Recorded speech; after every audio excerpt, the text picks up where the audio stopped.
Good morning guys, সবাই কেমন আছো? সব থেকে বড় কথা যে এখানে দিল্লি আজ মানে পুরো ডুবে গেছে। দেখতে পাচ্ছ এখানে অনেক গাড়ি, ঠিক আছে। আমরা মানে যাচ্ছি, ডিউটি ছুটি হয়েছে 7:30টার সময়, এখন বাজে 9:30।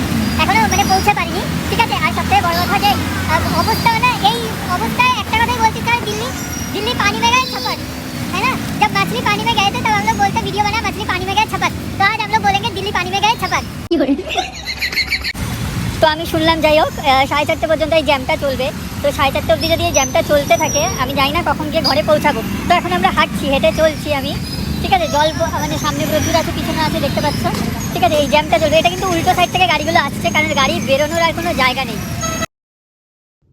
শেষমেশ চলো বন্ধুরা, বাড়িতেও ফিরতেই হবে, কী করা যাবে। আর দেখো এত ময়লা জল, জল, নোংরা জল, সব জল পাড়িয়ে এখন মানে কি বলবো, এই সকাল সকাল মানে কিছু বাদ নেই, আর সব কিছু পাড়িয়ে চলে যেতে হচ্ছে। যাই হোক, বাড়ি গিয়ে ভালো করে স্নান করবো আর কি। এরপরে এবার দেখো বন্ধুরা, এবার দেখো এটা হচ্ছে আমাদের কাশ্মীরি গেট। দিল্লিতে মেট্রো স্টেশন কাশ্মীরি গেট আছে, সেখানে মানে যাই না আমি জল কোথা থেকে আসলো, কিন্তু এসকেলেটার থেকে বলো, লিফট থেকে বলো, সাইড থেকে বলো, মানে ভরে গেছে জলে, দেখতেই পাচ্ছ তোমরা।